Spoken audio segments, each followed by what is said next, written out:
everyone. One of the big problems I see newer managers especially have is how to deal with employee complaints.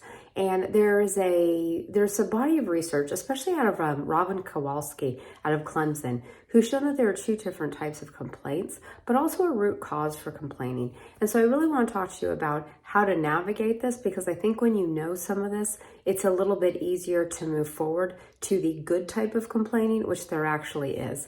And that, I'll just give away the punchline, it's action-oriented complaining, and you can help a person get there.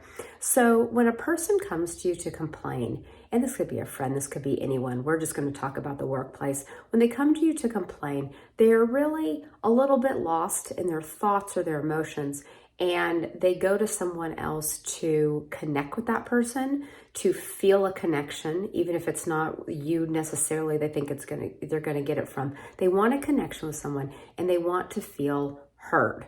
Okay, so a lot of people think that to make someone feel heard, they actually have to agree with them. Or one of the best things they could do in their mind is to say, oh yeah, that was really bad, they shouldn't have done that.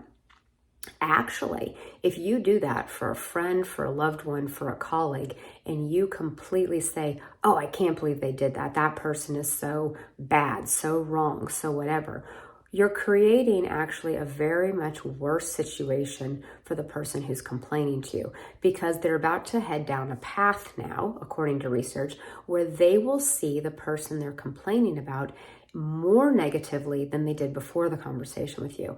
They will think that they will take whatever that person says in the most negative light. They will see slights that were never there. So you know how, like, when you like someone, they can do something like, oh, whatever. But when you don't like someone, oh, see, they did that. You know, you can start to imagine that coming down the pike. Well, if you have an employee who's upset with someone else in the company, then having them continue down that negative pathway of interpretation, where they think that everything the other person says is bad, condescending, disrespectful, whatever it might be, then you have created a worse situation for your department or your company, and for that person, honestly, because people don't like to stay in jobs where they have outright animosity with another person. So what's suggested to get people to action is actually not to move to action too quickly, but do move there. So you come to me with a complaint and I say, oh, I could see why that would be hard on you. Let's think about that. But just hearing, I hear you, and you might have to say a little bit more than that. Just hearing that they're heard can make the person just sit there for a minute, calm down emotionally, like it puts their brain at ease. It's a safety survival thing, is, oh, okay, I'm safe now. This is a safe place. You as my employer did not get mad at me just now. You listened to me. Calm down a little bit, and now you're able to help them get to the next place. Usually what I go with is cognitive reframing, which is where I just want them to think about the story they're telling themselves and to see if it could be interpreted differently. A common one I get is, that person said blank in a meeting and that embarrassed me in front of all my colleagues. And I'll be like, oh, well, tell me about that. So what was embarrassing about that? And they say the words back, and I'll really think about them. I have to think about how they'd make me feel. And I say, what if someone said those words to me, or about me, I don't think I would feel bad. I mean, it is a fact that blank happened, and that just is. So I don't feel bad. They didn't make me feel bad. Something went wrong and I need to take accountability for it. Or they said that, but maybe they've meant it in a different way. Or maybe you interpreted their tone as being more negative than it really was. So the first action there is that the person now is going to sit with thinking about the story. So one of the things they say in therapy is, the story I'm telling myself is blank. You can use this a lot in couples therapy, a lot, by the way. The story I'm telling myself about why this happened is blank. So what's a different story they can tell themselves? The next action they might take is then to discuss it directly with the person, or to have a conversation the next time something like that comes up. So maybe they go talk to that person and say, when you said that in the meeting, I felt kind of like you were attacking me, and I was wondering if you could explain that to me.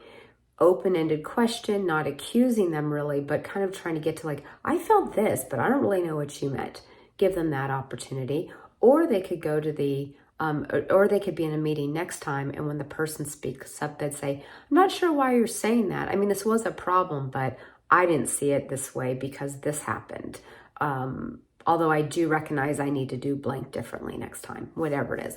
So that's what her research has found, is that if you can take a person out of just saying negative things, don't let them wallow in the negative, and then move them to some sort of action that is positive complaining, because now, negativity leads to change, right? The status quo never leads to change. You can actually develop a better working relationship with someone when you confront them.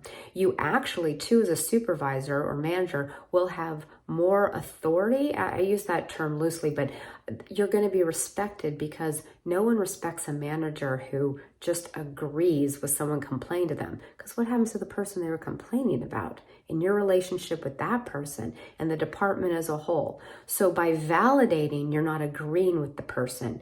You're saying, I see why you would feel that way, because you think they disrespected you. You see, so they have a story, and you're not judging them for their story. They have a story. You're validating that those feelings make sense based on that story. Now let's come up with a different story. Let's come up with a tactic.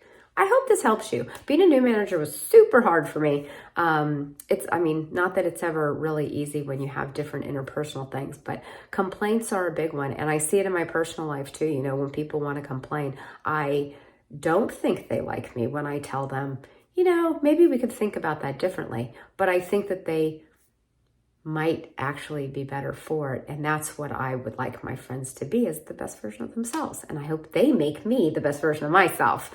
Take care. Bye.